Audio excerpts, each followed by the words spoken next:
Speaking of Democrats not letting up and also making a connection to January 6th, 9/11, you got Hillary Clinton back in the news. She will not go away. We all wished after she lost to Donald J. Trump, she went out in the woods and left everybody alone for a while. We all thought she would stay there. Be like the Blair Witch Project. You know what I mean? Build your own hut, stay away, just be that witch that nobody wants to talk to, that everybody's going to stay away from as well. Nope. She got to come back in the spotlight and ruin everything.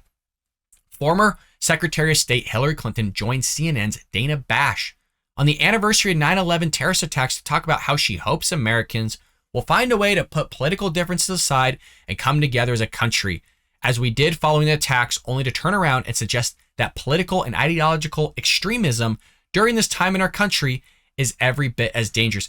It's amazing that she's going to say this. The president literally like a week and a half ago just got done calling like 70 or 80 million Americans extremists and a threat to democracy in the country.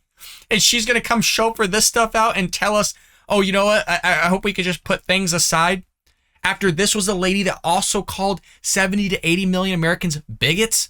So remember how you're all deplorables? Remember that whole thing? It's so rich coming from the Democrat Party to try and tell us morals. I mean, that is literally one of the things the progressive left lacks is morality. They don't put that in their hierarchy of structure. It doesn't make sense. Their structure is based on race. It's based on diversity. It's based on skin color. That's where their whole thing comes from. They don't have morality. They don't have that in their heart and in their hierarchy of which how things should be placed and organized. No. But oh boy, is it rich, her coming out and saying all this stuff. We got a clip here of CNN and just kind of watch the host. It's a little blurry, but just watch the host's reaction here with how she's saying this stuff. Is that lost so much on that terrible day. And we have also, I think, been reminded about how important it is to try to deal with extremism of any kind, especially when it uses violence to try to achieve political and ideological goals.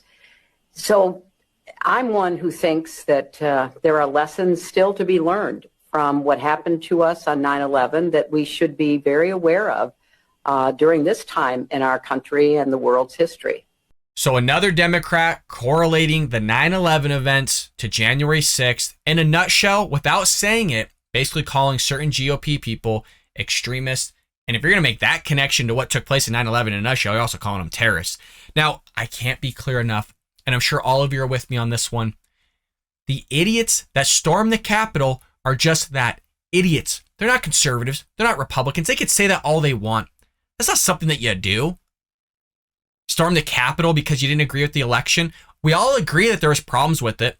I don't think there was enough evidence to prove that it would have swung the election, but I want things to be figured out here in terms of maybe not mailing somebody 5 freaking ballots, not allowing dead people to vote, not allowing people that don't even live in certain properties somehow being registered to vote in a state of which a property they don't even live at.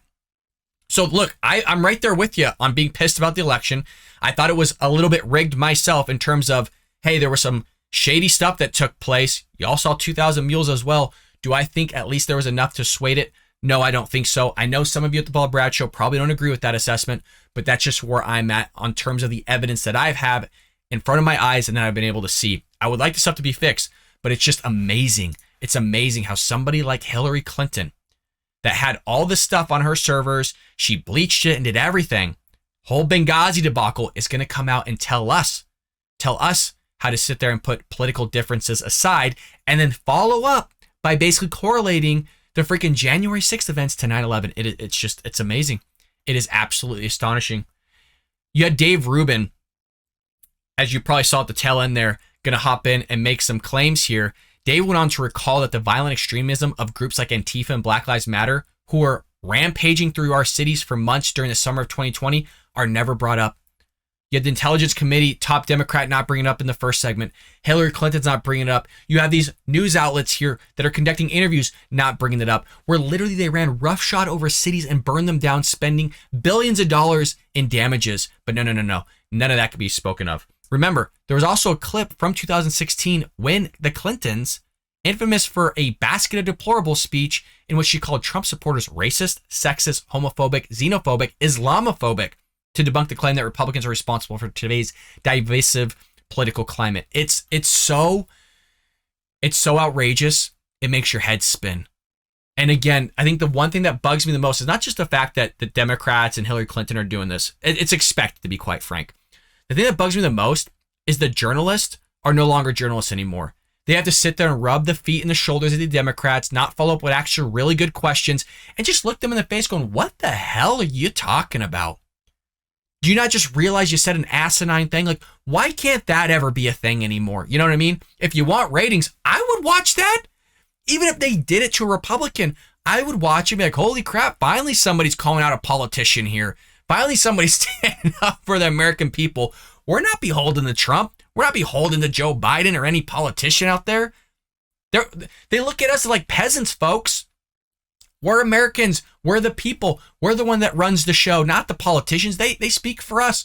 They're supposed to be our mouthpieces. But no. Nobody seems to want to do their job anymore. Nobody wants to ask the good questions. Other Peter Doocy and Philip Wegman of Real Clear Politics. Those are the only two guys so far that seems to want to answer or ask at least some good questions here. Of course, you got Ted Cruz, Marco Rubio. You got some in the mix over in Congress that still want to do their jobs, but the vast majority don't. They just want to spend your money, up taxes, and basically destroy this country from the inside out. I hope you enjoyed that clip from the Bald Brad Show. If you did, make sure to hit that subscribe button so you can stay up to date on all our future content.